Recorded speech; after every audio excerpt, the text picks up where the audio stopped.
Dober dan. Evropa je na velikem razpotju. Zakaj evropske volitve še nikoli niso bile tako pomembne kot letos? Bo Evropa sedela za mizo z velikimi ali bo pristala na njihovi mizi? Rdeča nit letošnjih evropskih volitev je spopad vrednot in dveh konceptov nadaljnjega razvoja Evropske unije, ki v Sloveniji najbolje poosebljata predsednik vlade in Gibanja Svoboda Robert Golob ter predsednik SDS, bivši premier in dvakrat predsedujoči EU Janez Janša. Spoštovana gosta, dobrodošla na N1. Dober dan. Lep pozdrav. Dober dan. Vidva sta v zadnjem obdobju v imenu Slovenije soustvarjala evropsko politiko na najvišji ravni, a preden odpremo vse te evropske teme, poglejmo aktualne, ki jih je v zadnjih dneh toliko, da jih komaj dohajamo. Kriminalisti danes opravljajo več hišnih preiskav, ukorakali so tudi na sedež državnega Telekoma in Nova24 TV, ki sta jo ustanovili vidni člani SDS. Zaradi suma gospodarskega kriminala preiskujejo posle Telekoma z Nova24 TV iz časa vaše zadnje vlade, gospod Janša, ko naj bi Telekom prek posrednika izdajatelju Nova24 TV plačeval večmilijonsko nesorazmerno nadomestilo za distribucijo programov glede na gledanost te televizije. Vi ste danes zapisali, da policija, citiram, pod Golobovo vlado 10 dni pred evropskimi volitvami izvaja brutalno preiskavo edinega relevantnejšega medija, ki je naklonjen opoziciji. Konec citata. A pri tem gre tudi za sum nedovoljenega financiranja političnih strank, s katerim se ukvarja preiskovalna komisija pod vodstvom Tamare Vonta iz Svobode. Sumi so resni. Zakaj jih torej postavljate v politični kontekst, gospod Janša? No, to vi pravite, da so sumi resni. Zdaj, tisti, ki smo že nekaj časa v slovenski politiki, lahko kvečemu ugotovimo, da če Telekom plačuje komu nesorazmerne deleže, je to recimo največja komercialna televizija Pop TV in to že desetletja, ki ima še poleg tega monopolni položaj na oglaševalskem trgu, kar je tudi nasprotju z zakonodajo. To, kar se danes dogaja na Nova24 TV, je poskus zastraševanja in utišanja medija, ki ni po volji vladi. Pobrali so elektronske naprave, se pravi računalnik in telefon, voditelju Nove24 TV, gospodu Tomašiču, ki po odredbi, prej sem jo prebral, sploh ni med osumljenimi. Se pravi, zakaj tam preiskava in zakaj zaseg njegovih elektronskih predmetov, osumljeni so nekateri drugi. Predstavljate si, da 10 dni pred naslednjimi volitvami pride policija in pobere vaš telefon vaše urednice, enako kot Jaši Slokar na Pop TV-ju, ne da bi bili ti ljudje, ne da bi bili osumljeni. Mislim, to v vsaki normalni državi povzroči ne samo sume, ampak zgražanje in jaz mislim, da je to danes šlo dejansko čez rob. Pričakujemo tudi, da bodo evropske institucije, ki so imele vedno za veliko povedati o svobodi medijev v Sloveniji, reagirale.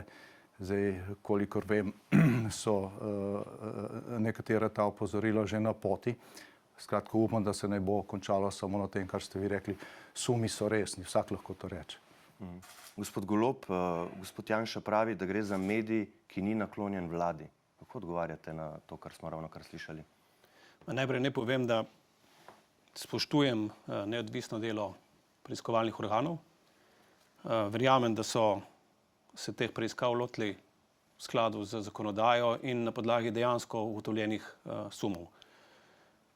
Kar se tiče samih medijev, bi pa rad decidivno povedal. V Sloveniji imamo, pa ne samo v Sloveniji, tudi v Evropi se danes srečujemo z resnimi izzivi na področju neodvisnosti medijev, še posebej takrat, ko je lastništvo medijev v nenavadnih rokah.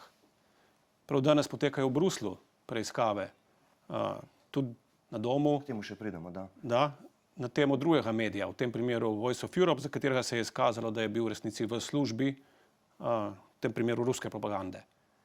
Mene nič ne čudi, pa tudi se mi ne zdi nenavadno, da se nekateri mediji, sploh če jih ustanovijo politične stranke, dejansko namenjeni samo eni stvari in to ni neodvisna obveščanje javnosti, ampak v resnici pač propagiranje lastnih idej. Ampak to je medijska svoboda. Današnje preiskave, po tistem, kar jaz vem, niso v ničemer povezani z medijsko svobodo, ampak so povezane z načinom financiranja, ki je pač bil, kakršen je bil in o čemer je tudi ustanovljena preiskovalna komisija.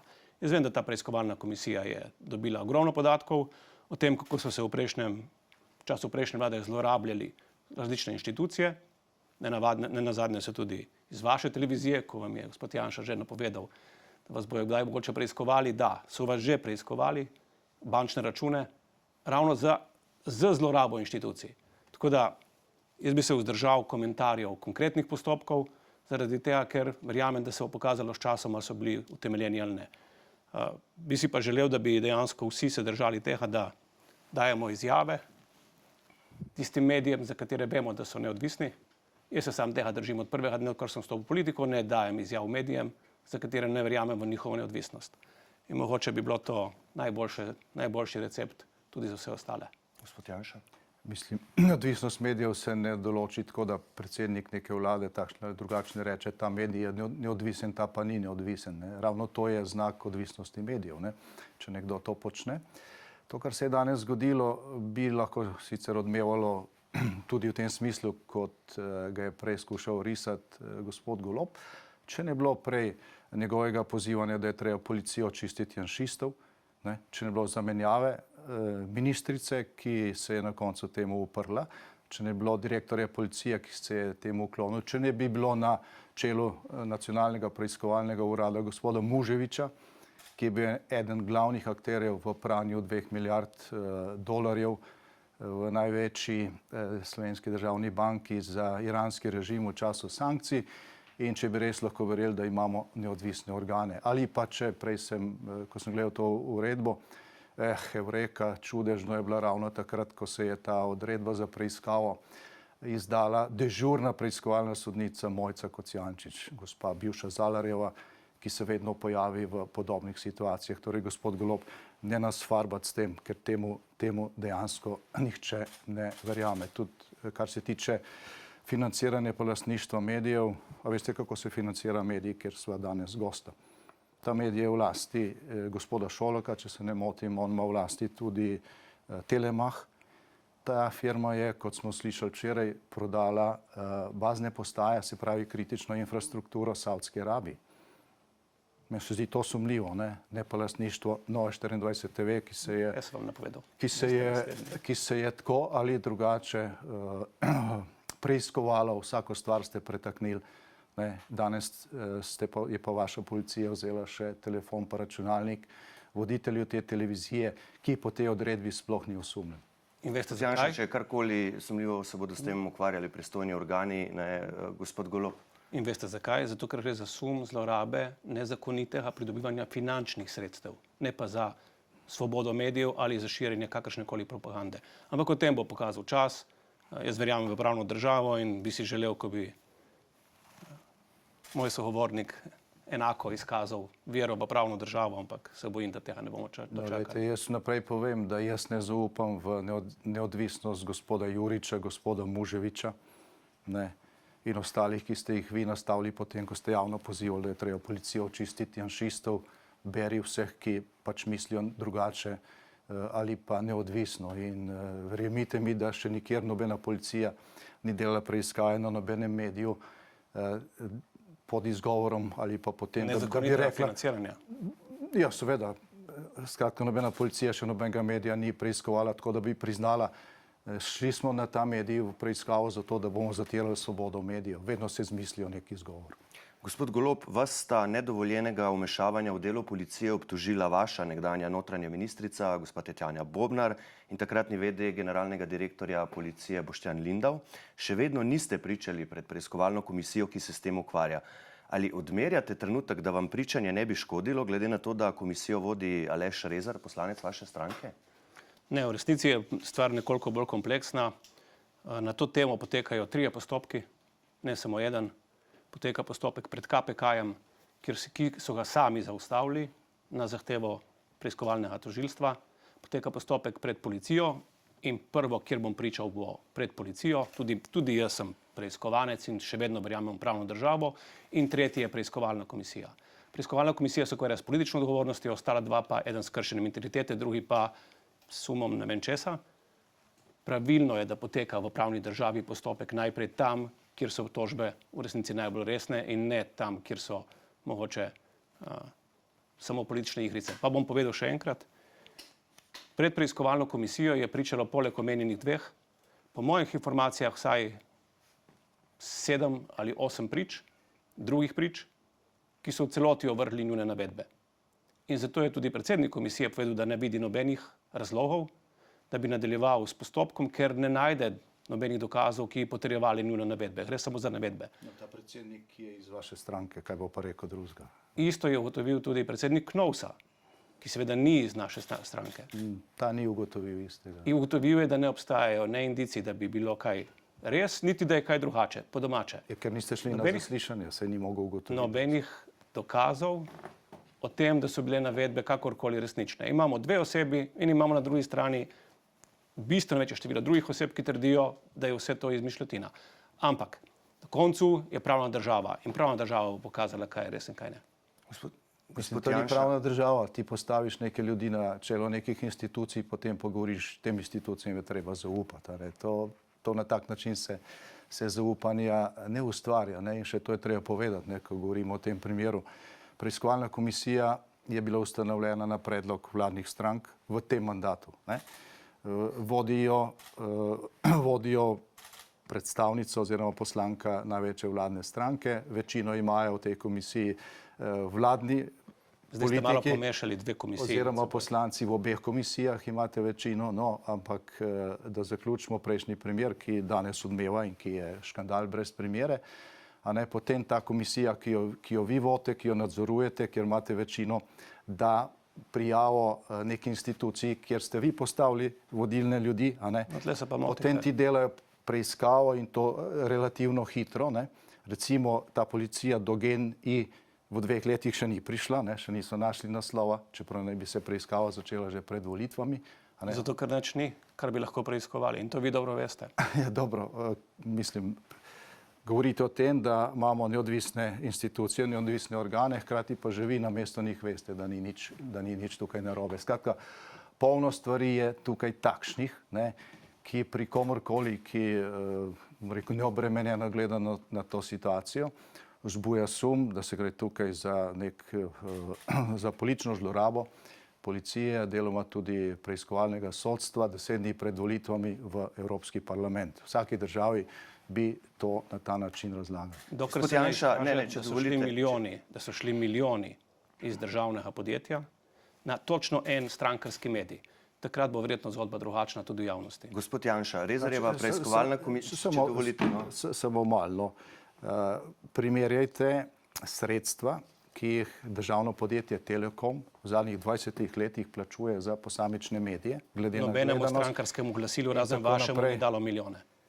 Nova 24 TV ni strankarski medij. Je medij, ki je registriran, ki ima znano lastništvo. Člani naše stranke smo dali takrat, ko se je medij ustanavljal, nek začetni kapital, jaz smo mogoče 1 promil tam ali pa 2, ker je bilo nekaj 1000 tistih, ki smo vplačali kapital in stranka s tem medijem neposredno ne razpolaga. Je pa to medij, ki je kritičen do te vlade, je to medij, ki je naklonjen sedanji opoziciji in to vas moti. In ki ga vodi član vaše stranke, gospod Janša. Rezarjeva preiskovalna komisija se ukvarja tudi z brskanjem po bančnih računih iz obdobja vaše zadnje vlade.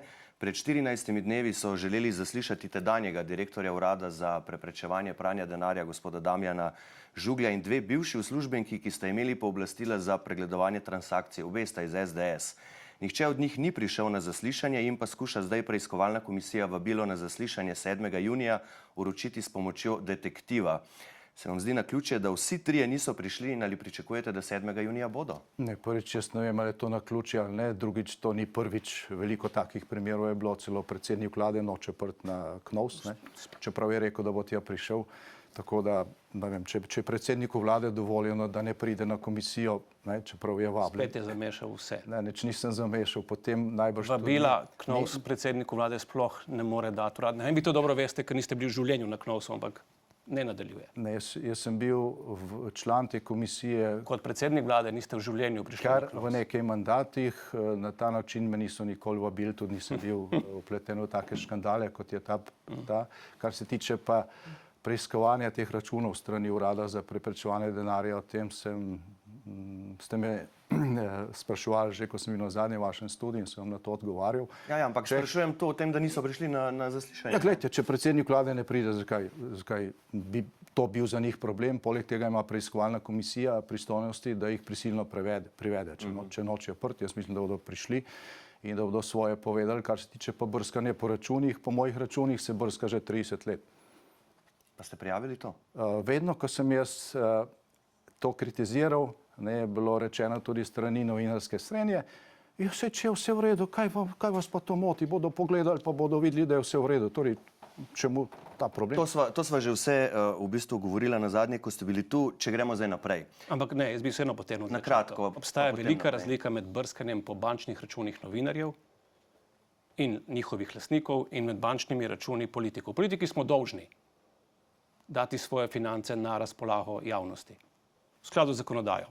Nikjer nisem prebral, da je dovoljeno, da lahko politika brska po bančnih računih novinarjev. Jaz mislim, da tle je ta distinkcija tako jasna, da so ta relativiziranja, ki jih danes poslušam, samo kažejo, kako razumete vi državo ali pa če hočete nepravno državo. Ne, lejte, jaz mislim, da zakon ne loči med tem, kakšen poklic nekdo opravlja. Smo pred zakonom vsi enaki, ki smo državljani te države. Če pa že govorimo o novinarjih, preiskovalna komisija, ki ste jo vi ustanovili, ki jo vi vodite, kjer imate vi večino, je prebrskala vse račune novinarjev in urednikov Nove24 TV, Demokracije, Požar Reporta in to kljub temu, da tega zakon ne dovoljuje. Bomo šli tukaj. Slišim. Prvi slišite. Dobro, gremo tukaj zdaj naprej. Gospod Golob, vlada bo jutri v Državni zbor poslala sklep o priznanju Palestine. Predvidoma v torek naj bi ga potrdili tudi poslanci in s tem bo slovensko priznanje Palestine tudi uradno. Pred 3 tedni je vlada sklenila, da morajo biti za priznanje Palestine izpolnjeni določeni pogoji, tudi napredek pri dogovoru o premirju in izpustitvi talcev. Priznanje ste pohitrili, čeprav ti pogoji niso izpolnjeni. Kaj konkretno se je torej v teh 3 tednih spremenilo, ker vam lahko kdo očita tudi, da s priznanjem hitite iz predvolilnih razlogov? Torej, najprej naj povem, da je ta postopek res dolgotrajen. Začel se je februarja na varnostni konferenci v Münchnu. Takrat sem imel prvo serijo pogovorov tudi s podpredsednico Združenih držav Amerike in z arabskimi zavezniki prav na to temo. Potem smo marca v Bruslju predsedniki vlad Španije, Irske, Malte in Slovenije podpisali dogovor, da bomo to do poletja izpeljali. 9. maja pa je vlada sprožila uradno postopek o priznanju Palestine. Sosledje gre. Ta sklep, o katerem govorite, nikoli ne govori o pogojih, ampak da bomo spremljali napredek. Pričakovanja smo izrazili do vseh strani, da bomo spremljali napredek na tem področju. Žal se v tem času ni zgodil napredek, ravno obratno. Izraelska vojska, če hočete, je začela uporabljati ponovno nesorazmerno silo pri napadu na mesto Rafa.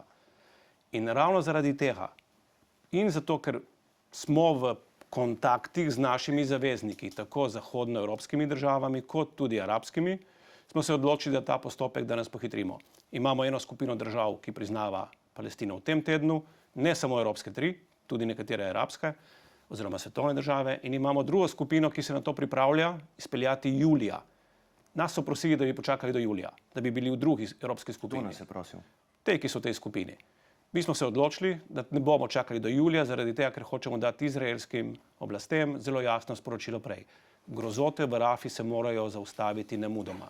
To je ključni razlog, zakaj smo se v ponedeljek, jaz sem bil takrat na obisku v Alžiriji in po pogovoru s njihovim predsednikom Tabunom, smo se odločili, da gremo z priznanjem po nekoliko hitrejšem postopku. Smo pa že 9. maja napovedali, da bo naše priznanje sledilo najkasneje do 13. junija.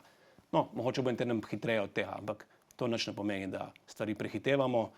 Marsikdo nam bo rekel, da smo prepočasni, jaz bom pa rekel, da kar smo počeli z enim samim namenom, da pomagamo pripeljati do premirja. Žal, premirje še ni na vidiku, tudi ne izpustitev talcev in zato smo lahko vsi nesrečni, ampak verjamem, da bo tudi izvajanje pritiska na obe strani, po obeh teh 2 temah, lahko dalo določene sadove. Gospod Janša, kaj bodo v Državnem zboru ob sprejemanju akta o priznanju Palestine storili poslanci SDS in ali bo vaša stranka zaradi slovenskega priznanja Palestine vložila interpelacijo celotne vlade, kot je to napovedal Milan Zver?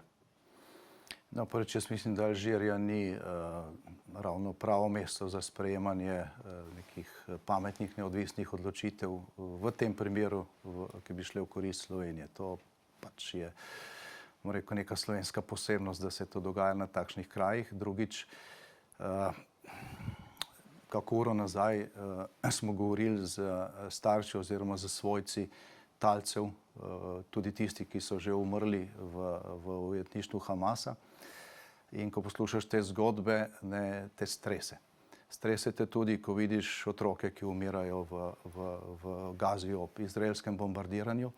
Zdaj, z vsakim otrokom, ki umre kjerkoli in ni nič kriv, umre ne samo del človeštva, ampak tudi del človečnosti. In je to nekaj, kar seveda poleg tega, da nas to čustveno pretrese, zahteva tudi zdravo, razumsko iskanje rešitev. In priznanje Palestine v tem času, po mojem mnenju, pa tudi po mnenju številnih drugih, ki zadevo spremljajo bolj od blizu in že dalj časa, ni rešitev, ki bi prispevala ne k miru, ne k izpustitvi talcev. Dejansko je to priznanje tega, kar se je zgodilo 7. oktobra, ko je Hamas začel so to kalvarijo, na katero je Izrael odgovoril. Lahko gremo pa tudi nazaj do leta 1947, ampak to ni tako pomembno. Pomembno je zdaj, kje ima predsednik vlade kakšne koli argumente za trditev, da bo ta politični akt, ki na terenu ne bo ničesar spremenil, kakorkoli vplival na to, da se bodo spopadi v Rafi zaustavili, da se bodo talci vrnili, ne vem, kako se bodo tisti, ki so v tem času bili že pobiti ali pa umrti, ali pa so umrli v ujetništvu, in kako bo to prispevalo k temu, da se bosta obe državi ali pa obe entiteti priznali. Zdaj v palestinsko gibanje politično obvladuje Hamas. Jaz sem šel brati statut te organizacije. V preambuli tega statuta, te njihove ustave piše, da je smoter ustanovitve Hamasa uničenje izraelske države. Skratka, mi bomo priznali nekoga, ki ima v ustavi napisano, da bo uničil državo, za katero bi pač moral živeti v miru. Ampak to, kar sem vas vprašal, gospod Janša, boste vložili interpelacijo? Jaz zdaj razlagam, zakaj bomo mi glasovali proti temu aktu. Mi nismo proti temu, da se ustanovi in da se pač prizna in omogoči življenje samostojni palestinski državi. Nenazadnje je to v številnih resolucijah Združenih narodov bilo že dano. Niso bili Izraelci tisti, ki so to rešitev zavrnili na samem začetku. Kdor pozna zgodovino, arabske države so to zavrnile. Izraelska gibanja imajo v statutu napisano, da je treba državo enostavno uničiti. Protestniki po Evropi, ki podpirajo Palestince, pojejo Palestina od morja do reke, se pravi brez Izraela. Dobro, ampak interpelacije pa ne boste vložili. Glejte, v tej situaciji je to politični akt, ki ga vlada forsira v času pred volitvami. To ne bo rešilo nobenega talca, nobenega življenja. Misli pa gospod Golob, da bodo zato dobili kak glas več na volitvah v Evropski parlament. Gospod Golob. So čiste neumnosti. Rešitev na Bližnjem vzhodu je samo ena. To je rešitev dveh držav. Dveh držav pomeni, da cel svet prizna na eni strani palestinsko državo kot neodvisno tvorbo, politično tvorbo, na drugi strani prizna Izraelu pravico do obstoja. S tem, ko je Slovenija, odkar je članica Varnostnega sveta, izrazito na strani podpore ustanovitvi in priznanju palestinske države, je pridobila neverjetno kredibilnost v očeh celotnega, nekateri ga imenujejo globalni jug, lahko jih imenujemo arabske države in afriške države, niti ni pomembno, kako jih imenujemo. Jaz pa vem, ko se z njimi sestajam, v kakšni luči in s kakšnim ugledom se danes lahko Slovenija ponaša, zato ker je na pravi strani zgodovine, pri vseh glasovanjih v Združenih narodih. To se je potrdilo v dveh priložnostih. Potrdilo se je, ko je na Evropskem svetu, pred vsemi evropskimi voditelji, generalni sekretar Združenih narodov, gospod Gutierrez, izjavil, da sta Slovenija in Malta tiste, ki rešujete evropsko čast s svojim delovanjem v Združenih narodih na temo Palestine. In zgodilo se je tudi ne nazadnje ob zadnjem obisku v Alžiriji, ki pripada arabskemu svetu in zato verjetno v očeh gospoda Janše nima prave veljave, ko smo poslušali, kakšen ugled ima Slovenija v mednarodni skupnosti. In če se vrnem na stran, zakaj je to pomembno? Ker s tem, ko pridobimo ugled in kredibilnost, smo mi lahko tisti, ki obe strani, ne samo zahodni svet pozivamo, da priznajo Palestino, ampak pozivamo tudi arabski svet, da prizna Izraelu pravico do obstoja. In to je to, kar mi počnemo. Danes Slovenija z vsem svojim dejanjem ves čas naslavlja obe strani in ne samo eno. Obe strani, da je treba narediti odločne korake za dve državi. Dve državi pa pomeni, da takoj, ko bo do primerja prišlo na območje Gaze, spustijo mirovne sile, najverjetneje pod okriljem Združenih narodov. In arabske države bojo morali pri tem zelo aktivno sodelovati s svojimi silami. Druga točka je, da se v vmesnem obdobju vzpostavi in usposobi palestinska oblast, ki je danes žal res ni usposobljena, zato da bi lahko prevzela vladanje nad Gazo ali Zahodnim bregom, da se jo usposobi. Pri tem bo Evropska unija tista, ki bo morala prevzeti ključno vlogo, ker je tudi največja donatorka palestinskim oblastem in ne Hamasu, legalno izvoljeni palestinski vladi. V Ramali, da, ko ste bili... In tole nima nobene veze s tem. Te volitve, ko je bila ta vlada legalno izvoljena? A mi lahko poveste? V tem trenutku poteka proces, je videti, da gospod Janša pač ni vključen. No, poteka proces nacionalne sprave med Palestinci pod okriljem arabskih držav in tudi zahodnih držav, proces narodne sprave, ko bojo Palestinci prišli do oblasti, katera bo prevzela, bo tehnična vlada, ki bo prevzela upravljanje in organizirala prve demokratične volitve, ampak do tja je še daleč. No, kdaj so bile te volitve, ko je bila palestinska oblast izvoljena? To je popolnoma nepomembno, ali so bile v letu 2015 ali 2016, to je popolnoma, ali pa v 2005. Ne gre se za to, gre se za to, da če hočemo pripeljati do tega, da bomo pomagali vzpostaviti mir, potem nasmihanje iz fotelja ni dovolj. Slovenija se danes kot članica Združenih narodov postavlja v prvo vrsto tistih, ki išče rešitev za trajni mir. In jaz mislim, da je vredno vseh naporov, da nam to tudi uspe. Ker to ni problem samo Slovenije ali pa še najmanj Slovenije, ampak je to problem celega sveta. In eno od žarišč, ki se ga vsi izogibamo, zato ker nam je to bolj enostavno. Slovenija se je odločila, da se tega ne bo izogibala. In naše priznanje je točno v tej luči gre. Ne bomo se izogibali temu žarišču. Mislim, to je kar težko poslušati, to je nekaj takega. Verjamem, da vam je težko poslušati. Kot tistih 600 evrov za sodnike, ne pa happy endom, ki ga pol ni bilo. Glejte, Slovenija je bila v Varnostni svet Združenih narodov izvoljena kot članica vzhodnoevropske skupine. Ne. Na nek način imamo mandat tega dela sveta in tega dela Evrope. Nismo kar neka članica Varnostnega sveta Združenih 153 držav je volilo za nas. Združenih narodov. To niso vzhodna Evropa. Glejte, gospod Golob, vi ste prišli na narejeno stvar. Ne. Nas so prosili, da kandidiramo, ko je bila naša vlada. Mi smo se dogovorili za te ključne podpore, da vam ne govorim kaj vse ste se vi dogovarjali. Kakih detajlov. In mi zastopamo vzhodni del Evrope v Združenih narodih in tukaj mi soliramo. Vi lahko govorite o Alžiru, pa lahko govorite o Papuji, Novi Gvineji, ne? Ampak to ni naša baza, na podlagi katere smo mi v Združenih narodih. Kaj pa je naša baza, Madžarska? Poleg tega smo mi v Evropski uniji in smo v zvezi NATO. Včeraj je danski parlament glasoval o priznanju Palestine in je to zavrnil. Danska ima socialistično vlado, pa so to zavrnili.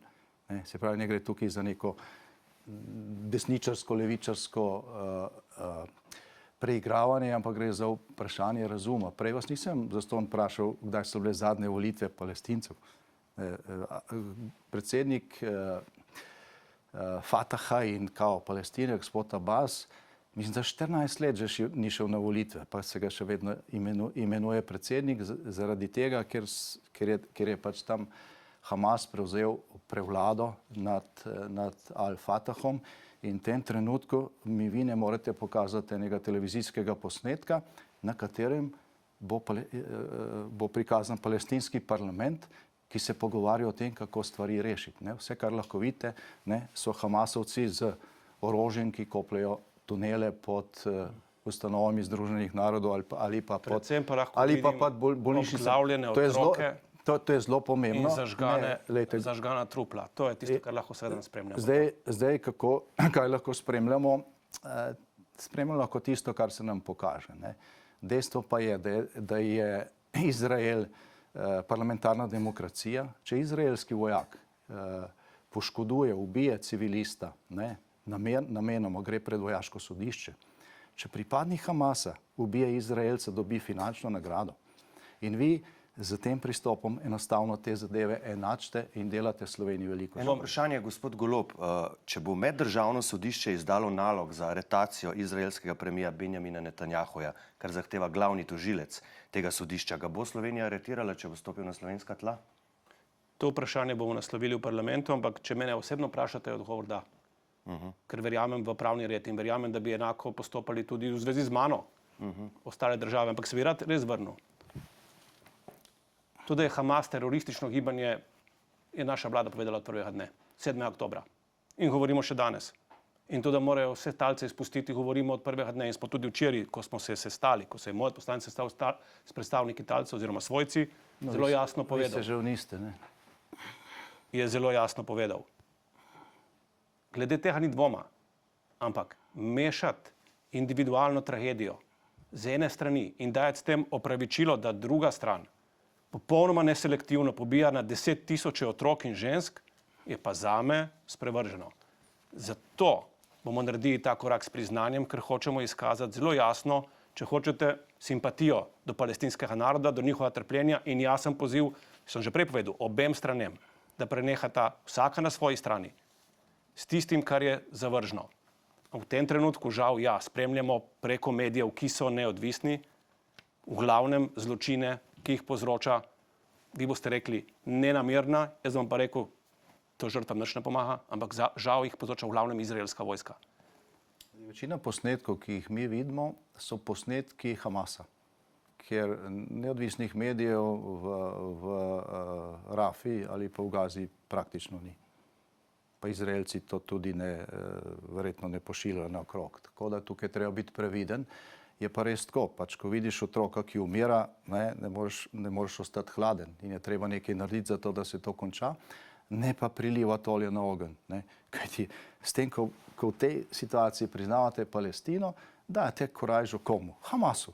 Hamas ima v rokah vse tisto, kar je še ostalo od palestinske strukture, bodi si na Zahodnem bregu, bodi si v Judeji in Samariji. Bomo videli, kaj bo to slovensko priznanje povzročilo. Bomo šli tu naprej.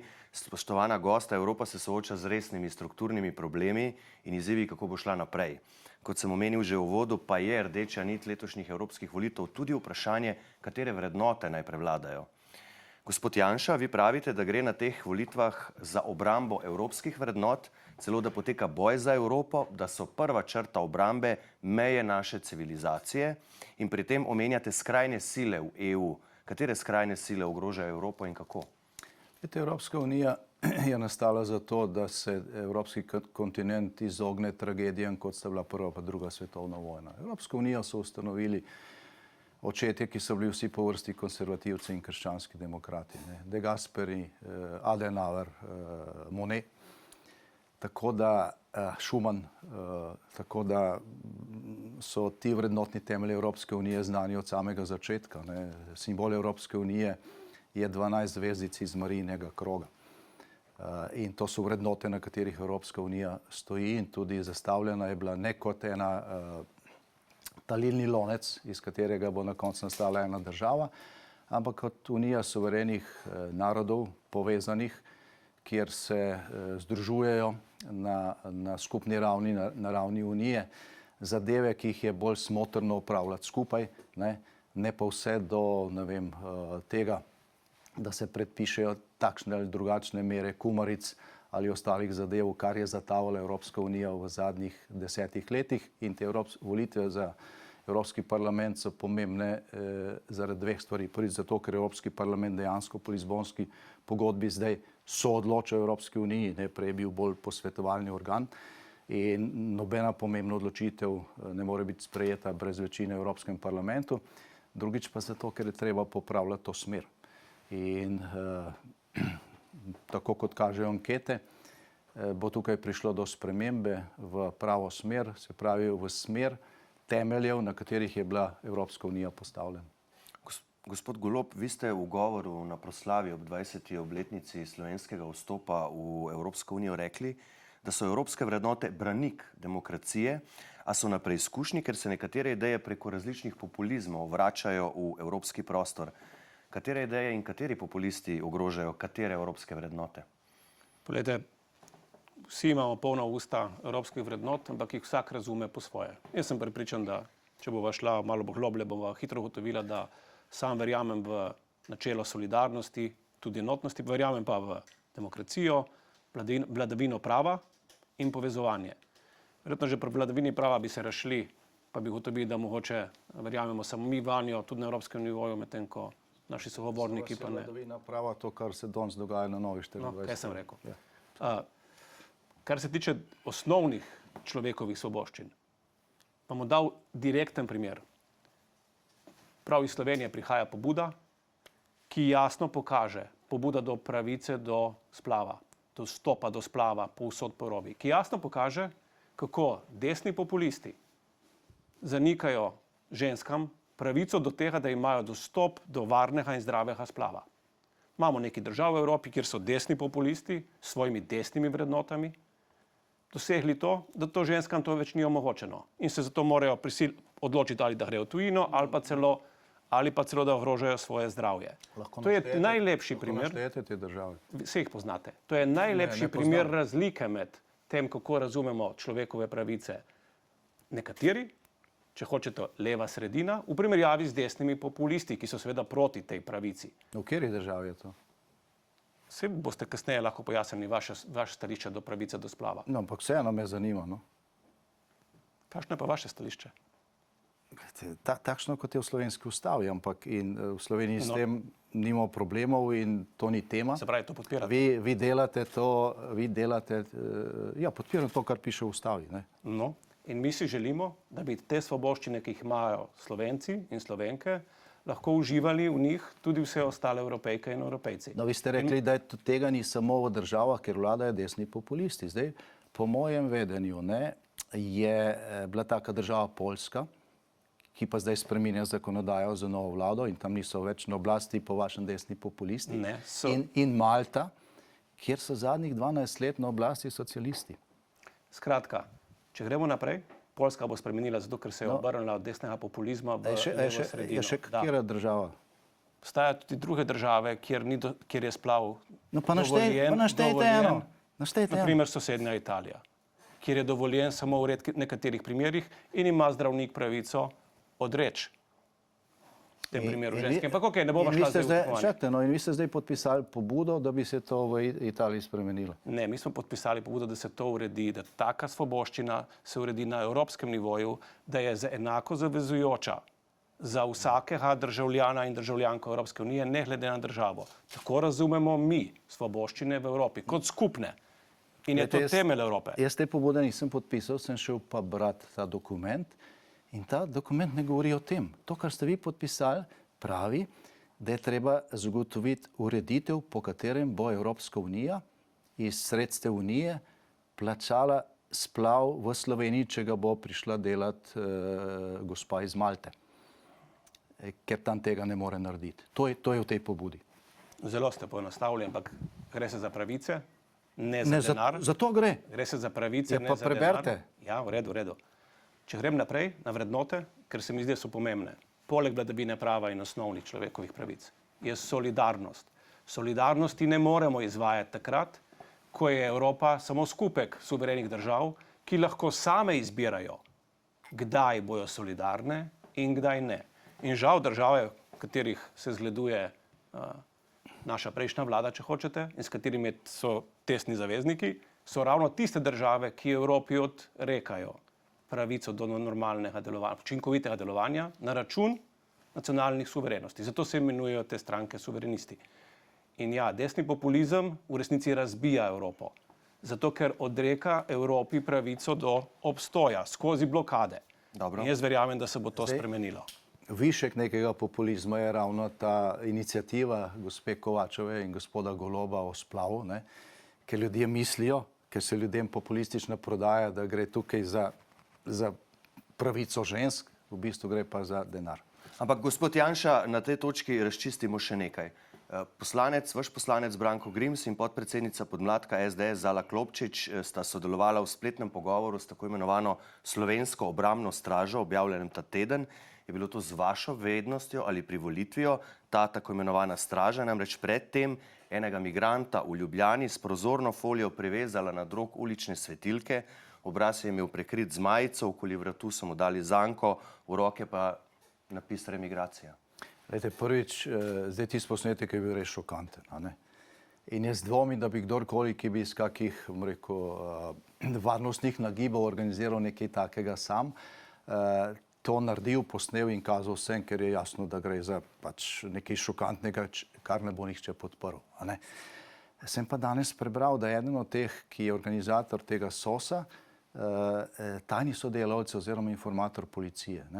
In to me je spomnilo na čas Depale vasi pa na gospoda Draga Kosa, ki se tudi omenja v tem primeru. Ampak jaz sem vas vprašal nekaj drugega, ne? Ne, jaz nisem vedel, da sta ona dva tja šla, ampak kolikor sem jaz tisto preposlušal, noben tega ni podprl. Noben tega ni podprl. Zdaj, ko Pop govorimo... TV je potem nekaj iztrgal iz konteksta, mislim, da je šlo za 3 ali za 4 ure pogovora. Tam so bile druge zanimive stvari, nekateri zanimivi ljudje so tam nastopili pod krinko ali pa brez slike, ampak nihče od kandidatov Slovenske demokratske stranke tega SOS-a ni podprl. Tisto, kar so tam kazali, je, bom rekel, brez veze. Je bilo tam predstavljeno in je taka medijska pozornost tej zadevi, zato ker se je vlada gospoda Goloba zaštrikala s temi dodatnimi migrantskimi centri, ker ljudje tega ne podpirajo in je bilo treba zadevo spinati. In kadar se zadeve spina, vemo... A pa smo mi Grimsa prosili, da se z njimi pogovarjal? To nima veze, to ni noben... Mislim, je to problem, je to kaj nezakonitega, mislim. Šokantno je tisto, kar je bilo pokazano s tisto zanko. Jaz mislim, da noben pri zdravi pameti v Sloveniji tega ne podpira. Vaši poslanci... Šokantno je to, da je policija iz tega seveda takoj naredila večji problem kot iz dejanskega kriminala. In šokantno je ta novica, o kateri sem jaz prej govoril, da v tej skupini, kjer so nekateri kriminalci, povratniki, kjer so deli navijaških skupin in tako naprej, sodelujejo sodelavci policije. Dobro, bomo videli, kaj bo v zvezi s tem ugotovila policija. To je čisti primer spodbujanja sovraštva. Čisti primer. In z ljudmi, ki spodbujajo sovraštvo in to objavljajo na spletu, vaši poslanci, vaši kandidati se pogovarjajo kot sebi enakimi. Jaz mislim, da bolj eklatantnega primera vrednot, ki jih zagovarjate in vi in vaši kandidati, ne bi moglo biti. Ne, mislim, da imamo še bistveno bolj eklatantne primere. V vaši poslanski skupini sedijo ljudje, ki so skandirali smrt janšizmu, grozili smrtjo meni, pripadnikom moje stranke, našim volivcem, ploskali ljudem, ki so dejansko govorili o tem, da je treba Slovensko demokratsko stranko iztrebiti. Ti ljudje sedijo v vaši poslanski skupini in zdaj mi vas poslušamo o sovražnem govoru po strpnosti. Ko govorimo o upravljanju migracij, o upravljanju ilegalnih migracij, se oba strinjata, da je treba ukrepiti nadzor nad njimi. Drugo vprašanje pa je kako. Unija državam izven EU... Jaz nisem gospoda Goloba nikoli slišal, da bi to rekel. V programu Gibanja Svoboda to piše. Ampak on je dejal, da je treba ilegalne migracije izenačiti z legalnimi. Ampak lahko najprej vprašam do konca. Če dovolite, da postavim vprašanje do konca. Unija državam izven EU plačuje na stotine milijonov evrov, da zadržujejo prebežnike. Maroko, Mauretanija, Turčija, Tunizija. Imamo pa zdaj tudi primer Italije, ki se je bilateralno dogovorila z Albanijo. V 5 letih ji bo plačala okoli 700 milijonov evrov za to, da bo tja odložila ilegalne migrante, ki so namenjeni v Italijo. V Albaniji bodo obravnavani, če bodo dobili status, bodo lahko šli v Italijo, če pa ne, kdo ve kam. Ne, po balkanski poti v Slovenijo. Ne vemo. Gospod Golob, se vam to zdi humano? Jaz sem najprej navezal na, kaj pomeni legalizacija. Ker to je ključ do razumevanja celotne rešitve. Legalizacija celotnega procesa pomeni to, da danes večina ilegalnih migrantov pride preko organiziranih kriminalnih združb. S tem, ko jim predajo svojo usodo na poti v roke kriminalcem, so tudi, ko prispejo na svojo ciljno destinacijo, žal še vedno talci in ujetniki teh istih kriminalnih združb. In z legalizacijo migrantskih tokov moramo presekati ta nedovoljeni tihotapski posel. Jaz sem bil šokiran, ko sem to zvedel. Šokiran sem bil, ko sem zvedel, da je tihotapljenje ljudi v svetovnem merilu največji posel, večji od trgovine z mamili. Ampak ta legalizacija vključuje tudi to, o čemer sem vas spraševal. In legalizacija je v resnici, da, to je točka, ki jo je v svojem programu navedla Giorgia Meloni. Ona je tista, ki je tudi na nivoju Evropske komisije in Evropskega sveta prišla z zelo smiselnimi predlogi, kako legalizirati migracije. Zakaj? Zato, ker je danes v Evropi dela 9 milijonov legalnih migrantov. To so delovni migranti, 9 milijonov. Na leto pa prispe ilegalnih 300 tisoč. In če ustrezno naslovimo ta problem legalizacije, pomeni, da delamo skupaj z državami izvora, se tam vzpostavijo centri evropski za usposabljanje, in jezikovno, in po veščinah, in se potem tem ljudem omogoči, da mimo kriminalnih združb neposredno pridejo v Evropo.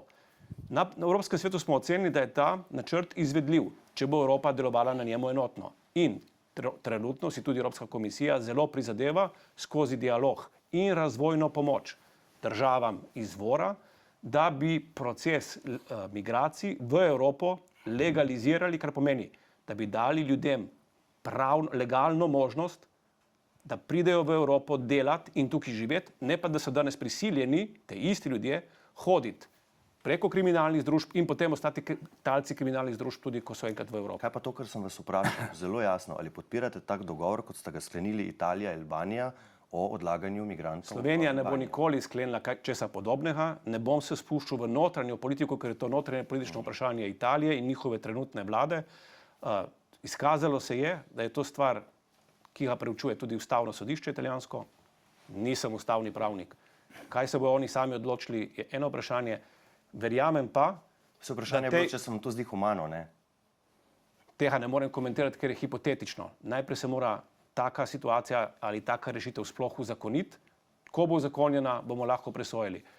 Marsikje, poudarjam, marsikje v državah izvora potekajo podobne ideje, programi, ne da se zavrača, ampak da se ljudi, ki so na poti, iztrže iz kriminalnih rok in se jih usposobi za to, da bojo lahko delali in živeli v Evropski uniji. Da. Se to odlaganje prebežnikov zdi humano vam, gospod Janša? Glede, jaz bi to vprašanje obrnil. A se vam zdi humano, da nekdo, ki je star 28 let, zdrav, ki bi lahko v svoji domači državi, kjer ni vojne, delal pa prispeval k temu, da bi oni in njegova družina bolje živeli, pride na Obrežje, pa na slovensko mejo, reče policistu azil in mi ga peljamo v azilni dom, mu damo žepnino, preskrbimo vse, kasneje, če dobi azil, stanovanje, strošek po izračunu računskega sodišča je 2000 evrov na mesec, a ne? Se vam zdi humano, da pa, ne vem, 400 tisoč slovenskih upokojencev dobijo pokojnino, ki je bistveno nižja od tega. Vi bi podprli, da Slovenija sklene kak dogovor s kakšno državo na zahodno-balkanski poti za takšno odlaganje ljudi, da Slovenija to plača, da so potem ti ljudje tam? Ne, prvič, ni Italija prva, ki je sklenila tak dogovor. Ni. Prva država, ki je to naredila že 2 leti nazaj, je bila Danska pod socialistično vlado. Še nekatere druge države se o tem pogovarjajo. Ampak bi vi sklenili tak dogovor? Ta dogovor, ki ga je zdaj Italija sklenila z Albanijo, bo pomenil, da tisti, ki bodo tam dobili azil v Italiji, bodo šli v Italijo, teh bo zelo malo, večina jih ne bo dobila in ti bodo šli po balkanski poti in bodo prišli v Slovenijo. Tako da to je nekaj, kar bi moralo povzročiti alarme v Sloveniji, ker vemo, kakšno bo nadaljevanje. Bi vi sklenili tak dogovor? To vas sprašujem. Jaz bi naredil to, kar smo naredili v času naše vlade, zavarovali bi mejo. Ne bi pustili tega, zdaj, če to dela lahko Avstrija, lahko tudi Slovenija, predvsem bi pa se dogovoril z sosednjo Hrvaško, da zavarujemo šengensko mejo proti Bosni, ker čez to mejo prihaja največji val. Zame nekdo, ki pride v Slovenijo iz varne države in pravi azil, nima pravico do azila v Sloveniji. Pravico do azila ima v varni državi. Ja, jaz bi ga deportiral. Ampak kaj pa, če recimo nima dokumentov. To se pogosto dogaja. Ali jih pač zavržejo, ali jih nimajo, ali kakorkoli drugače. Ne vemo, odkot je prišel. Kam bi ga deportirali? To ni skrb Slovenije, to je skrb tiste varne države, iz katere je prišel v Slovenijo. Ampak če ga bo Slovenija deportirala, potem je to skrb Slovenije, ne? Ne, Slovenija ga bo poslala nazaj v tisto državo, iz katere je prišel, v Slovenijo. In Slovenija ni otok. Poleg tega je treba ločiti delovne migrante, to, kar je gospod Golob govoril, to se že dogaja.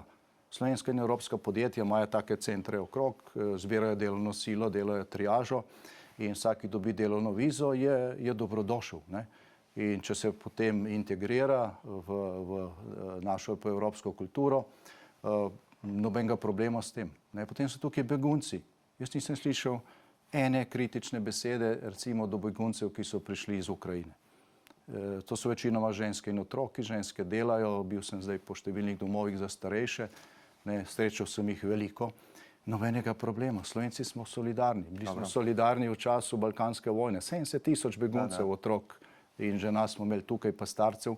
Jaz sem bil odgovoren za nje, nobenega problema, nobenega kriminala, nobene nesolidarnosti. Tukaj gre pa za izkoriščanje slovenske socialne mreže in vlada, kakršno je imamo, to spodbuja. Dobro. Ampak je pomemben podatek. A veste, koliko je takih ljudi, ki so dobili pozitivno odločbo, da lahko ostanejo v Sloveniji? Ne, se vi se hvalite s tem, da gredo v Koliko Italijo. jih je? Ne vem, koliko jih je, ampak vi se... 160. Vaš minister... 160 je tistih, ki je na koncu tega procesa dobilo dovoljenje, da ostane v Sloveniji. 1000 jih je pa tistih, ki čaka. Ampak to je strošek, je to tukaj.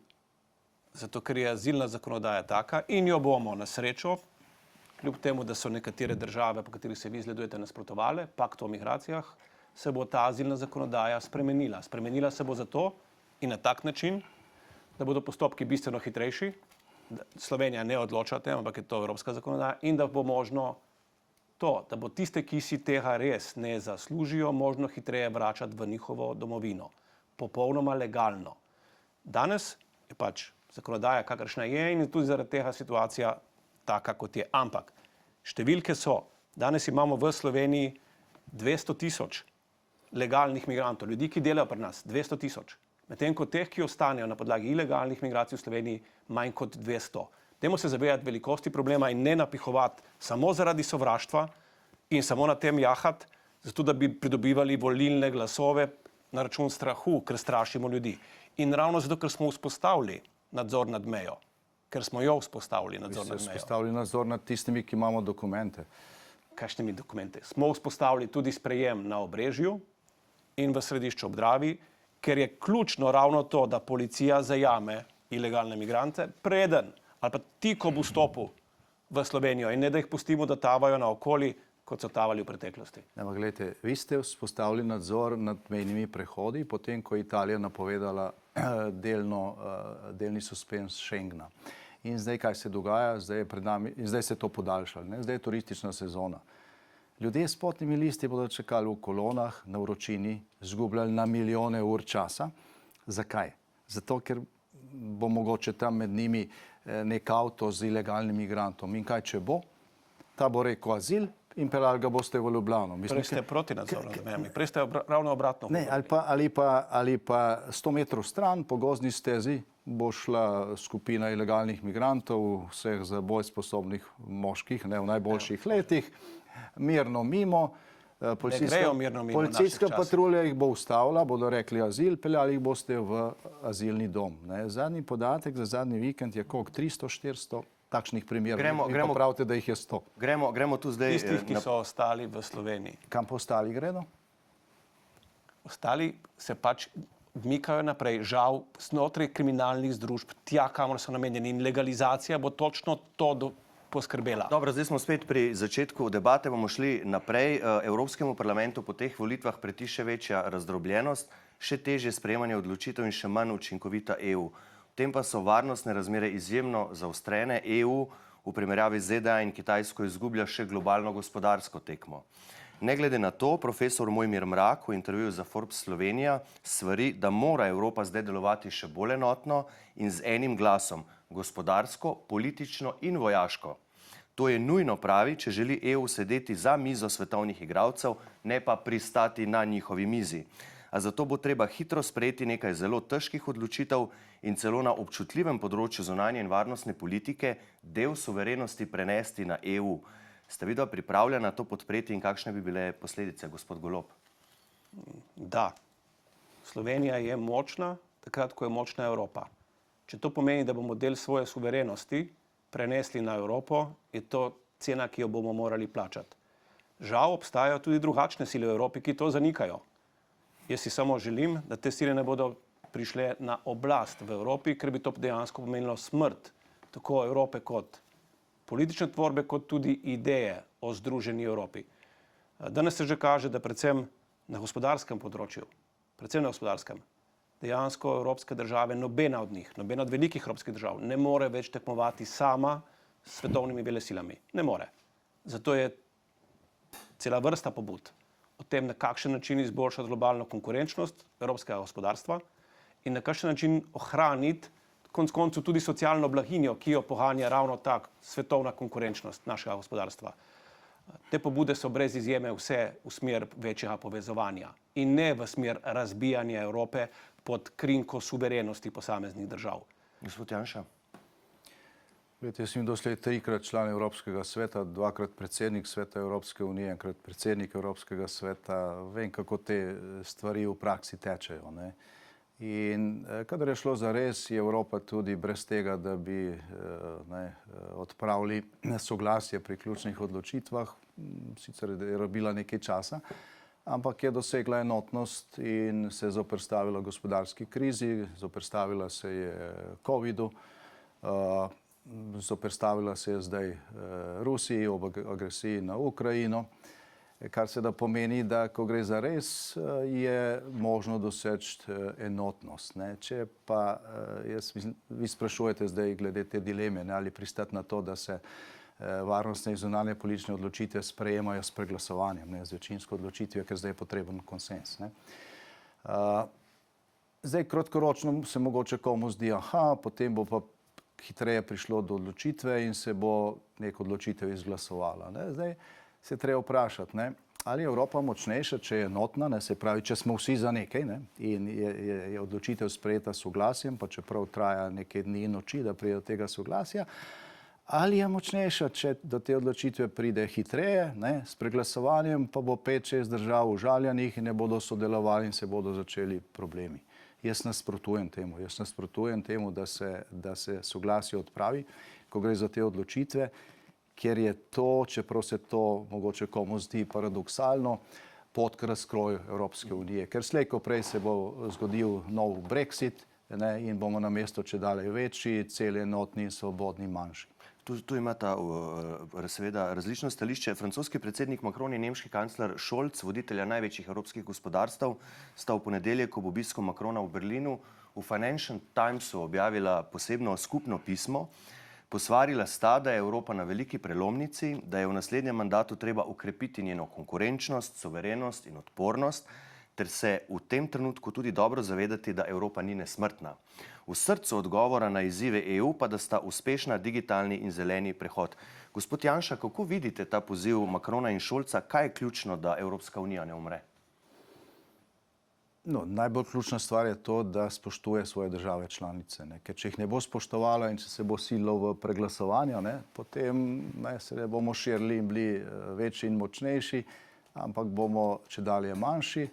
Res pa je, da se na to stvar drugače gleda, če ti prihajaš iz 2 ali pa 5 milijonske države, ali pa če prihajaš iz 60 ali pa 80 milijonske države in imaš v Bruslju polovico zaposlenih na ključnih odločevalskih mestih pravzaprav iz svoje države. Ne. Tako da tle se treba zavedati, da je Slovenija po Lizbonski pogodbi v Evropski uniji privilegirana. Se pravi, imamo proporcionalno tudi več poslancev v Evropskem parlamentu, kot recimo enako število nemških ali pa francoskih volivcev, da imamo moč, da se postavimo tudi za svoje interese, zato ker je potrebno soglasje pri ključnih odločitvah in jaz res ne vem, kje imajo tisti, ne, ki bi se temu odpovedali pamet, ne, po domače rečeno, da ne govorimo o patriotizmu. Gospod Golob, kakšna koalicija pa po vaše lahko doseže to, da Evropska unija ne bo umrla in s čim, ne? Ker takšna, kot je bila Evropska koalicija doslej in vajni stranki sta bili obe v tej koaliciji neformalni, ki tvori Evropsko komisijo, ne, je v bistvu Evropa v to stanje tudi pripeljala, je večkrat tudi dejal gospod Janša. Jaz mislim, da je stanje kljub vsemu bistveno boljše, kot bi bilo, če bi bilo manj Evropske unije. Jaz se čudim temu, da stališču, da je Evropska unija močna takrat, ko so države močne. Slovenija žal ni med večjimi državami. Ko so enotne. In žal, moram povedati, da, ali pa na srečo v resnici, da moč Slovenije še nikoli na svetovnem nivoju ni bila tako visoka, kot je znotraj Evropske unije. Pa ne zaradi tega, ker bi Slovenija izsiljevala s svojim vetom in se ne strinjala, ampak zaradi tega, ker lahko sodeluje povsem enakopravno za mizo z vsemi ostalimi voditelji evropskih držav, kot vi veste, in kjer se nihče ne sprašuje o velikosti. Se pa vsi sprašujemo o tem, kdo je tisti, ki zlorablja pravico veta, zato da izsiljuje svoje na vides nacionalne, v resnici pa osebne interese. In nič me ne čudi, če gospod Janša zagovarja stališča svojega zaveznika, madžarskega predsednika vlade, ki je izrazito usmerjen proti krepitvi Evropske unije in če bi šli po tej poti. Ampak slišim, da sta velika prijatelja v zadnjem času. No, ok. In če bi šli po tej poti... Mogoče sem v Bruslju. Če bi šli po tej poti, bi zagotovo pripeljali do smrti Evrope. In to je to, kar nam sporočata tako kancler Scholz kot predsednik Macron, da je treba zaustaviti proces razgradnje Evrope pod krinko suverenosti posameznih držav. Ampak kakšna koalicija na evropski ravni bi to dosegla? Po zadnjih raziskavah kaže, da bo sedanja koalicija kljub vsemu najverjetneje ohranila večino v Evropskem parlamentu in da čisto možno sploh ne bo potrebe po spremembi same koalicije. Mogoče bojo razmerja nekoliko drugačna od sedanjih, pa vendar zaenkrat kaže, da bo moč imenovati Evropsko komisijo v okviru sedanje koalicije. Ne vem pa, ali se bo stranka SDS ohranila v tej koaliciji, ker slišim drugačne novice, da bojo sledili zgledu madžarskega predsednika in izstopili iz vladajoče evropske stranke. Ampak to je čista špekulacija, ki jo pa jaz slišim v Bruslu. Vi ste rekli, če bo šla EPP spet v koalicijo socialisti in liberalci, ne, da pač SDS ne bo več del EPP. Ja, sem tudi gospa von der Leyenova je povedala, kakšna koalicija je v načrtu Evropske ljudske stranke. Zdaj, mislim, da sem včeraj gledal zadnje ankete. Zdaj, politična skupina, ki mi pripadamo, gre proti 200 poslancem v Evropskem parlamentu. Politična skupina, ki pripada gospod Golob, pa ima 40 minusa glede na prejšnje volitve po zadnjih anketah. Tako da, rekel, dobro jutro 10. junija. Bi pa rad tudi... A boste ostali v EPP-ju? V EPP-ju bomo ostali, če bo sestal sredinsko koalicijo z enim partnerjem za levice in z enim partnerjem za desnice. Če bo Evropska ljudska stranka, če bi vodstvo Evropske ljudske stranke slučajno hotelo delati koalicijo z zelenimi, skrajno levico, socialisti in liberalci, potem bo Evropska ljudska stranka razpadla in bo nastala neka nova konservativna grupacija, kar je popolnoma jasno, ki bo mimogrede spet večinska, bo imela verjetno 3-4krat več poslancev kot vaši kolegi. Tako da ne delajte si skrbi s tem. Bi pa rad malo razbil to iluzijo o tem, kako je neko jedrno bistvo Evropske unije, liberalci, ja, kako je to vse idealno, ne, pa na drugi strani so pa neki grdi populisti, ki to razbijajo. Bom povedal en konkreten primer. Mi smo imeli v času predsedovanja tukaj na Brdu srečanje Evropska unija, Zahodni Balkan. Bilo je več kot 50 voditeljev in tam smo se zelo trudili, da bi, kar se tiče Zahodnega Balkana, v zaključke prišla zaveza Evropske unije o tem, da se tem državam, ja, da se zagotovi članstvo Evropske unije do leta 2030. Celo noč je trajala debata o tej časovnici, ker vse ostalo mi je bilo itak že obljubljeno. No in seveda med temi pogajanji mi je eden od predsednikov vlad iz vaše politične skupine rekel naslednje. Rekel je: Janez, pa zakaj se ti toliko prizadevaš za te ljudi? Saj zdaj, ko so zunaj, so cenejši. Dobro, gospod Janša, vprašanje, a boste vi podprli premijevega kandidata za evropskega komisarja Tomaža Vesela, ki ga je SDS pred leti predlagala za predsednika Računskega sodišča? SDS njega ni predlagala. Podprla ga pa je. Računskega sodišča smo pa verjetno glasovali zanj, ker sicer najbrž ne bi izvoljen, ker je potrebno, mislim, da absolutna večina. No, ampak a boste podprli? Z njim nismo bili ravno v dobrih odnosih, ne, v času, ko je bil potencialni špicen kandidat za konstruktivno nezaupnico v prejšnjem mandatu in tako naprej, ampak gledajte, to na neko zdravo presojo ne vpliva. Če bo gospod Vesel prišel do nas, predstavil svoj program, se bomo pač pogovarjali. Tisti, ki bo poslan v Bruselj, bo namreč 5 let tam. To je daleč več, kot je rok trajanja aktualne vlade in pričakujem od kogarkoli bo tam, da bo delal za Slovenijo, ne pa za tisto politično opcijo, ki ga je kot vlada predlagala. Poleg tega je pa tako, ne. V Sloveniji je samo prvi del tega procesa. Vsak, ki hoče postati član Evropske komisije v naslednjem mandatu, bo moral dobiti tudi zeleno luč v Evropskem parlamentu in tam imamo mi zagotovo več glasov kot gospod Golob, tako da gre tukaj samo za neko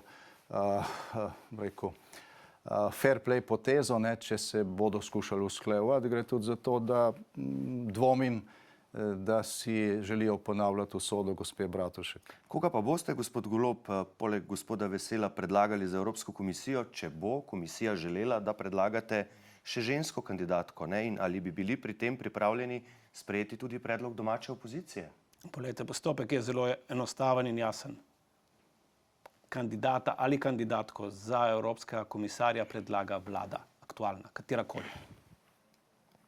Lahko bi kdo drugi na vladi, enako bi predlagali. Ne, mi nimamo nobenega razloga, da bi v tem trenutku razmišljali o drugih kandidatih.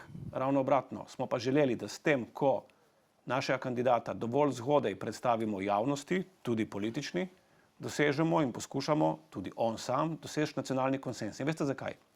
Zato, ker se je v preteklosti, saj po mojem mnenju, dogajalo to, da smo imeli lahko celo odlične komisarje, ki so pa žal na nek način pozabili, da prihajajo iz Slovenije. Jaz bi si želel, da bi bili naši komisarji se zavedali, od kje prihajajo, delali v korist države, ne na račun in škodo drugih, ampak v korist države, ker je to tisto, kar si v resnici Slovenija zasluži. In druge države, tudi iz naše soseščine, bistveno boljše znajo izkoriščati celoten postopek imenovanja in komisarjev in pa tudi ostalih zaposlenih v evropskih strukturah. Jaz bi si želel, da bi v evropskih strukturah imeli Slovenci vseh ideologij večjo veljavo, kot imajo danes. Imenovanje komisarja je tudi povezano s tem, ker se bo o tem odločalo istočasno. V juniju se bo pač odločalo v Bruslju o tem, kako bo sestavljena Evropska komisija in kako se bojo delila mesta v vseh evropskih inštitucijah. In jaz želim, da je Slovenija pri tem suverena, da je pri tem ambiciozna in da svojih kandidatov ne skriva, ampak da z njimi javno nastopa. Zdaj, tukaj je veliko vprašanje, ali bo gospod Vesel ostal kandidata, ne? Ker vi ste že veliko ljudi napovedali za nekatera mesta, pa so zdaj na neki drugi listi. Evropske volitve so pomembne tudi zato, ker so zadnje volitve pred naslednjimi državnozborskimi, potekajo na polovici mandata vaše vlade, gospod Golob. Gospod Janša že nekaj časa napoveduje, da bodo predčasne parlamentarne volitve najkasneje čez 1 leto. Če po evropskih volitvah ne bo rekonstrukcije vlade, pa celo že prej. Kaj mu boste rekli na to? Dobro, jaz sem poslušal, da bojo spomladi, niso pa povedali, katero pomlad. Ja, spomladi leta 2026 bojo parlamentarne volitve v enem letu, ne? Zagotovo. In jaz verjamem, da bojo te volitve pokazale, da so Slovenci, da Slovencev ni za podcenjevati in da evropske volitve kot take, ki bojo zdaj praktično v naslednji teden, da bojo mogoče tudi pokazali kakšno presenečenje, ki ga danes nihče ne pričakuje. Zakaj? Ker verjamem, da bo tudi ta pogovor danes jasno pokazal ljudem, da se na evropskih volitvah odločajo o vrednotah. Ali verjamejo v vladavino prava, ali verjamejo v človekove pravice, ali verjamejo v to, da je več Evrope pomeni za Slovenijo tudi boljšo prihodnost. Ali pa se bodo odločili v obratno. Ampak To prepustim ljudem. Gospod Janša, gospod Golob pravi, da bodo redne volitve 2026 spomladi. Je mogoče, no, ampak zdaj kako izgledajo vse te vrednote, o katerih je predsednik vlade govoril, vidimo ravno tukaj. Ne. Jaz sem prišel v studio na vaše vabilo. Gospod Golob je bil vabljen tudi na Planet TV, pa je zavrnil, ker pač niso depolitiziran. Vabljen je bil na Novo 24 TV, pet je poslal policijo očitno, ne, namesto sebe. Tako da, glejte, zdaj besede so enostavno poceni. Vrednote je treba živeti in kar se tiče evropskih vrednot, mi prisegamo na vrednote, na podlagi katerih je Evropska unija nastala. Ne. To so pa vrednote, ki države, ki se združujejo v Evropsko unijo, tretirajo enakopravno, enakovredno, tako kot je zastavljeno, brez tega, da bi se jih gledalo podcenjevalno. To so vrednote, ki zahtevajo enake vatle do vseh, ne en kriterij za Madžarsko in kriterij za Italijo in kriterij za Francijo po velikosti ali pa po politični pripadnosti. To so vrednote svobode, ki si jo ne lasti ena politična stranka, ampak pripada vsakemu izmed nas kot posamezniku. In to so vrednote čuvanja tega, kar je evropska civilizacija doslej prinesla, brez tega, da bomo zdaj odpirali meje za vsakega, ki želi to uničiti. Je pa še ena obletnica v teh dneh, ne samo vlade. Pred letom dni je Anže Logar ustanovil platformo sodelovanja. Gospod Golob, gospod Janša je v medijih že povedal, da pričakuje, da bo Logar stranko ustanovil tik pred parlamentarnimi volitvami. Ali vi verjamete, da je to Logarjev samostojni projekt ali pa mislite, da to stranko v resnici ustanavlja Janez Janša? Verjamete mi, da se s tem vprašanjem res ne obremenjujem in niti ne ukvarjam. Na prvo žogo No, ampak takrat ste komentirali, na prvo žogo bom pa povedal, da nisem v tem letu dni našel niti enega najmanjšega razloga, da bi spremenil svoje mnenje, da gre za orkestrirano igro, ki je pač usklajena z obemi akterji in da bo tako tudi ostala do konca. Vi, gospod Janša, pa zdaj pravite, da Logarjev stranko ustanavljajo drugi. Kdo? Pa menda ne gospod Golob? Ne, tako kot je gospod Golob zdaj razložil, misli tudi velikanska večina politikov, mnenjskih voditeljev, nenazadnje volivcev na levi. Skratka, gospod Logar za tem, kar počne, ne bo prepričal pa pritegnil nobenega z leve strani, lahko naredi škodo zgolj Slovenski demokratski stranki. Zelo jasna je ločnica med vama tudi, ko gre za 3 posvetovalne referendume s 4 vprašanji, o katerih se bodo volivci prav tako izrekali 9. junija. Smo v sklepnem delu, tako da bi tu prosil za krajše odgovore. Gospod Golob, vi boste 4-krat za. Bom poudaril, 3-krat bom za. Ne 4-krat? Ne, jaz sem vzdržal pri rekreativni uporabi konoplje, zaradi tega, ker to prepuščam večinski volji in tudi povem, da nisem nujno zagovornik tega. Sem pa zagovornik tega, da se vprašanje konoplje legalizira, še posebej pridelava, ker je to konec koncev tudi za slovensko kmetijstvo lahko zelo lepa priložnost. Sem izrazit zagovornik pravice do prostovoljnega končanja življenja, tudi ker gre za vprašanje človekovega dostojanstva. Tudi sam ne bi želel, da podoživljam, ko bom prišel do tja, to, kar je podoživljal moj oče, ki je bil terminalno bolan in žal je moral skupaj s svojci vztrajati do konca, tudi takrat, ko ni bil več niti približno senca človeka, ki smo ga poznali, in ni bil več ne pri zavesti in še najmanj je ohranil svoje dostojanstvo.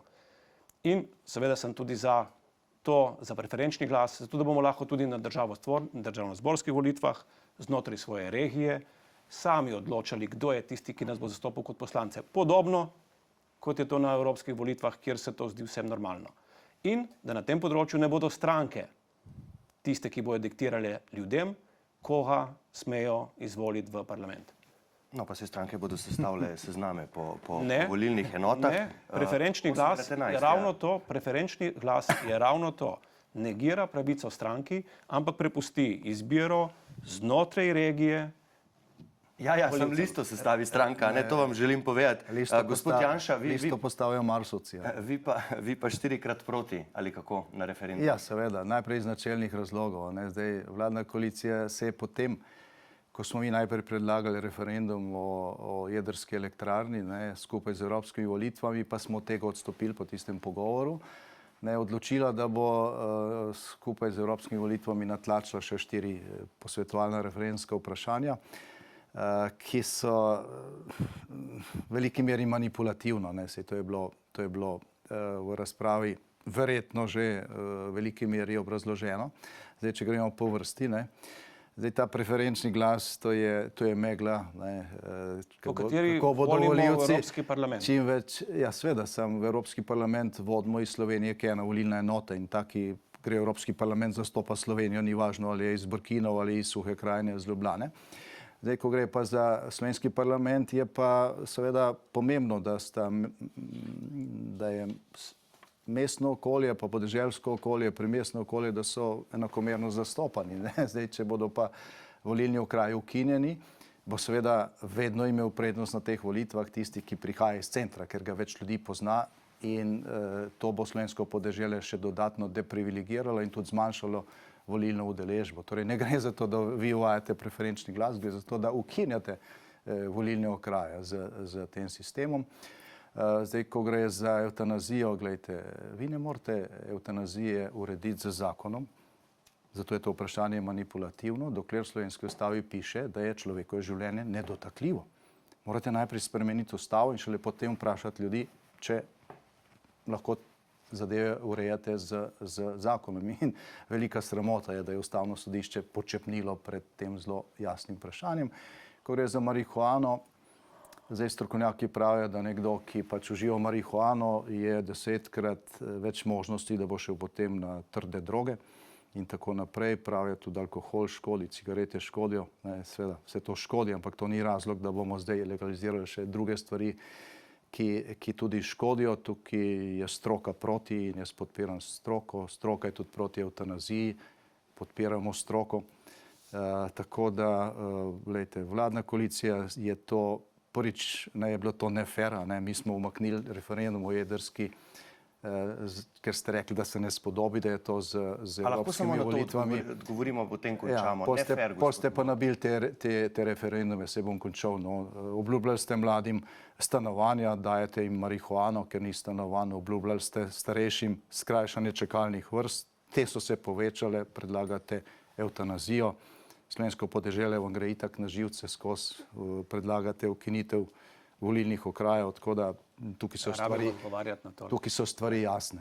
Ampak bom najprej. Referendum o drugem bloku nuklearke zahteva poglobljeno razpravo in podatki strani investitorja morajo biti predstavljeni javnosti na ustrezen način. Zato rabimo 6 mesecev. Investitor jih potrebuje. A ta vprašanja, ki so pa zdaj, pa ne zahtevajo poglobljene razprave? Ta vprašanja so pa moralno-etične narave. In jaz verjamem, da vsak od nas si lahko, ker ne gre za strokovno vprašanje, katerega mora nekdo pripraviti podatke, ampak se gre za to, da vsakega od nas vprašamo, ali želi pomagati svojemu svojcu, samemu sebi, da bo ohranil človekovo dostojanstvo. Veste, kaj je bil sprožilec? Sprožilec je bil to, da je bil tak zakon, ki je bil pripravljen strani ravno svojcev, tistih, ki so bili pač žal se znašli v tej situaciji, vložen v parlamentarno proceduro. In smo ga zavrnili, ker nismo želeli iti naprej z zakonodajnim procesom, dokler ne o tem povprašamo prebivalcev Slovenije. In jaz mislim, da je pri moralno-etičnih vprašanjih politika dolžna, da o tem sprašuje državljanke in državljane. Pri strokovnih vprašanjih je pa na politiki, da pripravi ustrezne strokovne podlage in šele potem, če sploh, sprašuje ljudi. To je razlika med obema skupinama referendumov. Bistvena razlika. Gledajte, tudi če bi se to držalo, Sveda drži. To ni argument, da je to skupaj z evropskimi volitvami. To je pa zato, da privarčujemo denar in da tega ne počnemo ločeno. Pa se jeseni bo referendum o jedrski, bi isti strošek, če bi še ta vprašanja dali. Razlika je zelo pomembna v tem, da svojci in žal tudi nekateri, ki so prizadeti, si zelo prizadevajo, da bi bil zakon o predhodnem končanju življenja potrjen čim prej. Pa ste ga imeli v parlamentarni obravnavi, pa ste ga potem ven vrgli, pa dali na referendum. Lahko bi ga popravili. Zato, ker gre za vprašanje, ponavljam še enkrat, ki je moralno, etično in ki se tiče vsakega od nas. In vsak od nas se bo sam pri sebi vprašal, ali si želi, da ima na koncu svojega življenja možnost, da ohrani svoje dostojanstvo in se poslovi na način, kot njemu ustreza, ali pa bo prepuščen drugim. Lejte, to se ne drži, ker marsikdo se ne zaveda popolnoma, ne, ko je na tej poti. In Saj to odločitev sprejmeš prej. bo nekdo drug o tem odločil. Ne. Se pa strinjam s tem, da je to moralno-etično vprašanje in verjetno v Sloveniji ta razlika med kulturo življenja pa kulturo smrti in zagovorniki enih in drugih vrednočev nikoli ni bila tako jasna. Bomo videli, kaj bodo rekli volivci 9. junija. Za danes pa spoštovana gosta, gospod Janez Janša, gospod Robert Golob, najlepša hvala, da sta prišla sem. Hvala lepa. Hvala tudi vam. Hvala, ker vam je uspelo. Evo. Hvala pa tudi vam za vašo pozornost. Upamo seveda, da smo vam s tem današnjim pogovorom olajšali odločitev za 9. junij. Seveda spremljajte nas še naprej, pripravljamo še druga soočenja s kandidati na evropskih volitvah in druge vsebine v zvezi s tem, zato nas spremljajte na n1info.si. Iz studija pa le še lep pozdrav in nasvidenje.